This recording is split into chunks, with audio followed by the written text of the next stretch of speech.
All right, good evening, everyone. Welcome to the Fruita City Council meeting. It is now 7 p.m. We're going to go ahead and call the meeting to order. Deb, would you please call roll? Councillor Buck. Here. Councillor Lenhart. Here. Record, Councillor Lenhart is appearing virtually. Councillor Harvey. Here. Councillor Cry is excused absent. Councillor O'Brien. Here. Councillor Bremen. Here. All right, next up, we have a moment of silence and pledge of allegiance. If you'd like to join us, I would please ask you to stand. I'd like to take this time to have a moment of silence for all faiths and religions to have a silent prayer.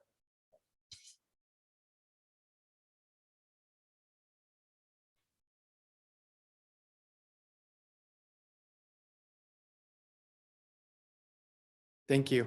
If you join us in the pledge. I pledge allegiance to the flag of the United States of America and to the republic for which it stands, one nation, under God, indivisible, with liberty and justice for all. All right, we've got an agenda before us. Are there any changes to that agenda? Mr. Mayor and members of council, I just one slight change. We did receive a letter this morning withdrawing the Dwell PUD plan and final ordinance that was a part of the packet, which is the second hearing item under the quasi judicial section of the code. So we were not able to amend the agenda because it was prior to the 24-hour requirement or after the 24-hour requirement. So we'll just go through the app or go through the agenda as printed, but we'll just make mention of that, during that portion of the agenda. But just for the audience sake, we just wanted to make sure that we put that out there before the meeting started. All right, thank you. No other changes? One thing this is Mary Elizabeth Geiger. Hi, everybody. One thing I just wanted to add to that is that means there will not be a public hearing tonight on that issue. So there, that application is deemed, finished and withdrawn. All right, thank you, Mary Elizabeth. All right, with that, do we have a motion? I move to approve tonight's agenda as amended. Second. Councillor Lenhart. Yes. Councillor Harvey. Yes. Councillor O'Brien. Yes. Councillor Bremen. Yes. Councillor Buck. Yes. Motion passes 5-0. Oh, Councillor Harvey, excuse me. Yes, I thought. Yes, it's 5-0. Yeah, I think you're voting for Ken. All right. With that, we're going to move into our proclamations and presentations. So we've got one presentation tonight. It's for the Fruita Teachers and Students of the Month for January 2022, and it's Fruita Middle School. So I'm going to get the mic and come out front.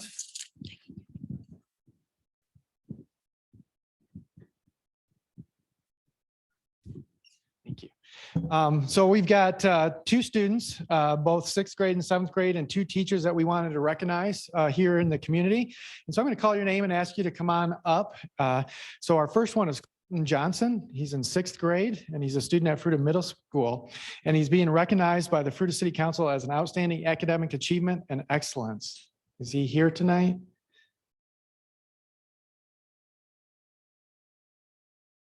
You look a little old, but.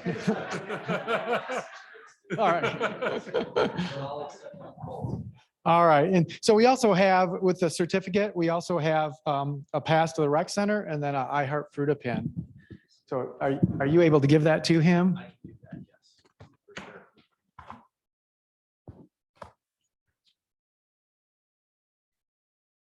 And what is your name? So I'm Jeremiah Johnson, I'm the principal. Okay. All right. Well, thank you, Jeremiah. Did you want to say anything? I just wanted to thank the council and the community for continuing to support educators during these struggling times. They work, and we just really appreciate your support of our students and staff. So thank you. All right. Well, thank you for being here. All right. Our next student is Peyton Stevens. And this again is in recognizing for outstanding academic achievement and excellence.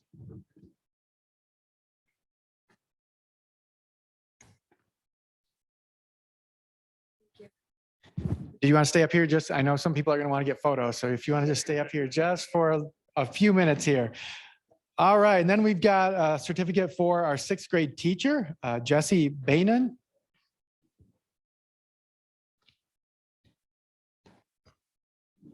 And it looks like you have help tonight. You might lose your button here, I think. Thank you. Yep. And then we've got our 7th grade teacher, Abby Morgan.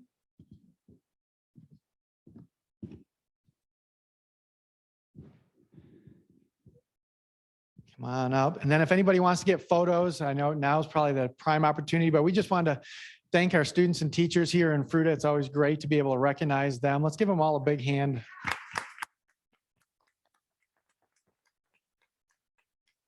Did anybody want to say anything?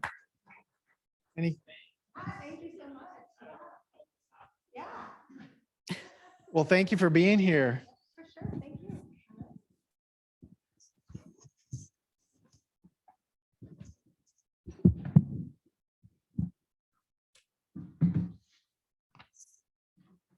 All right, with that, we're going to move into our public participation time. So this section is set aside for the city council to listen to comments by the public regarding items that do not otherwise appear on the agenda. Generally, the city council will not take any action on these items. So if there's anybody in the audience that'd like to speak on something that's not on the agenda, now would be the time. If you please state your name and address for the record, and then we ask that you limit your comments to 3 minutes. Hi, my name is Andrea Barber. I'm at 334 Crystal Court here in Fruita. And I just wanted to come tonight to voice my support for the idea of public prayer at public meetings. I appreciate our counselors coming to that to the choice of a moment of silence. So I want to thank you for that. But as I've thought about it too, I think we have such incredible ability to use our words. We can use our words to harm, but we can also use our words to bless. And that's how I view prayer, as just an incredible opportunity that we have to bless one another, to bless our city, and to ask for God's blessing as well. And so I'm just going to take a minute to pray. It is not my intent to make anybody feel uncomfortable, but rather I feel compelled to want to bless my city and the work that you're doing. So again, I thank you for what you are doing and your sacrifice and your service. So thank you for that. And Father, I just thank you for this night. I do thank you for this incredible city that we get to live in. I thank you that we have people that are willing to selflessly serve our city. And I ask your blessing upon them. Father, we cry out for right ruling, not just in our city, but across our nation.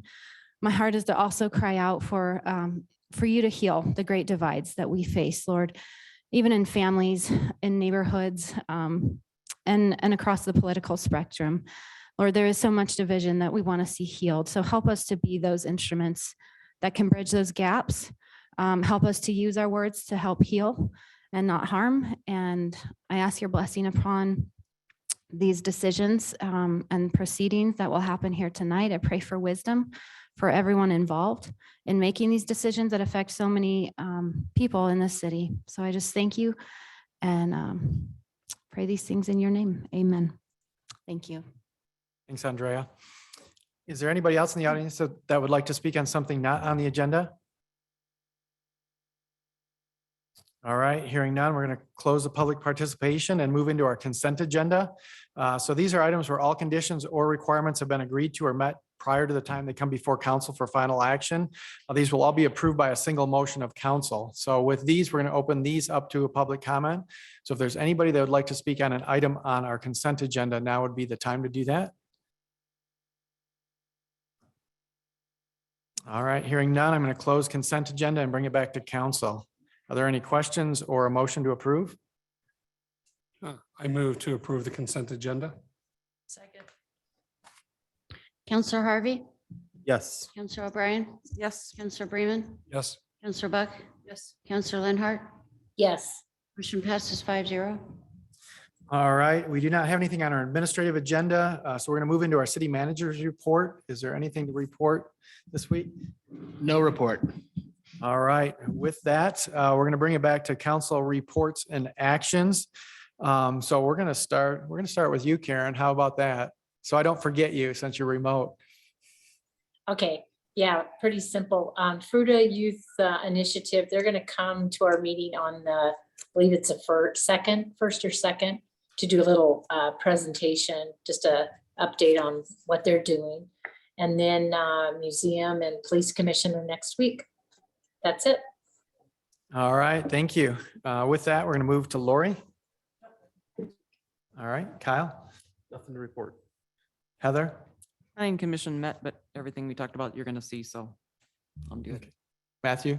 Nothing. GJEP has not met. Okay, all right. You guys are making it quick. The only thing I have is Fruita Chamber. If you guys haven't let Deb know, the banquet is still scheduled as of right now. They're just waiting on the health department. So we're keeping that on the books for February 5th. And other than that, my other meetings are coming up later in the month. So that's all I have on my report. So with that, we're going to move into our public hearings.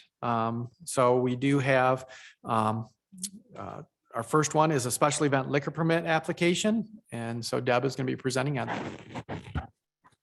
Good evening, Mayor and City Council. Deb Woods, Deputy City Clerk for the City of Fruita, giving staff's presentation on a special events liquor permit application from the Fruita Area Chamber of Commerce to sell and serve alcoholic beverages at their annual banquet to be held at the Fruita Community Center located at 324 North Colson Street on Saturday, February 5th from 5 to 11 p.m. In your council packet, you've already seen the special event liquor permit application, narrative of the event, diagram of the gymnasium, permission from the city to use the area, and Chief Krause's memo stating that there's nothing which would prohibit the issuance of the license requested. The chief also states in his memo that the Fruita Chamber needs to be aware that they're solely responsible for control of the licensed premises in regards to alcohol possession, consumption, and adherence to state and municipal laws. It is staff's recommendation that the council approve the special event liquor permit with the condition that number one, applicant will discontinue serving alcohol at 10:30 p.m. to allow guests 30 minutes to finish beverages and leave the area. Number two, that all alcohol will be secured and removed by 11 p.m. And number three, that the licensee is solely responsible for control of the licensed premises in regards to alcohol possession, consumption, and adherence to state and municipal laws. That concludes my presentation, and Executive Director for the Fruita Chamber, Kayla Brown, is in attendance this evening and can answer any questions you might have. Thanks, Deb.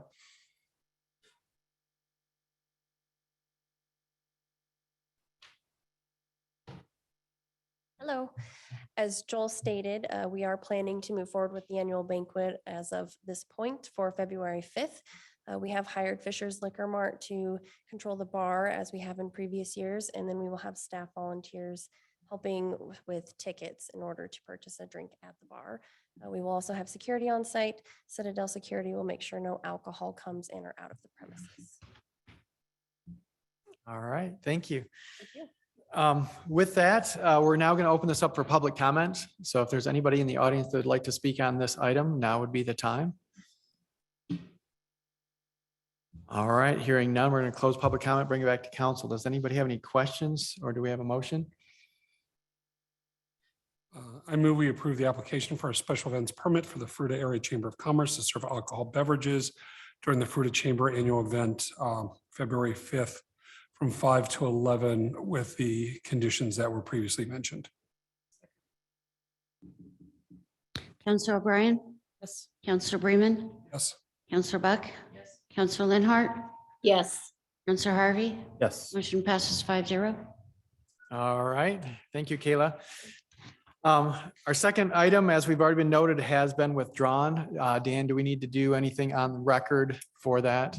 Just one note that the actual letter that withdrew the application will become a part of the packet and will live with the record going forward. But like Mary Elizabeth stated, no action required.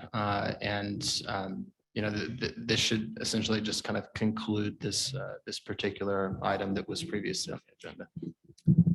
Ask a question. Sure. In the letter from Mr. Mays, his last sentence talks about, that maybe at some point we could look back at the process and hopefully learn how this all could have been handled differently. Do you have any insights yourself, or did Mr. Maves offer any insights? Or is it too soon to tell? I think it's a little too soon to tell exactly what that means. Certainly we've tried to afford the ability for certain outreach provisions with the newly codified code that wasn't the same code language when this application was submitted originally.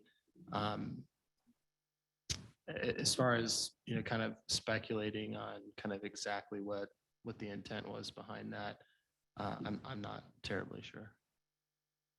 Yeah, I would just add, without the applicant here, I don't think we should have a discussion about what their intentions or statements maybe mean.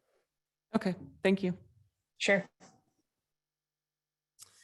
All right, well, that is the last item on our agenda. So with that, we are adjourned at 7:16 PM.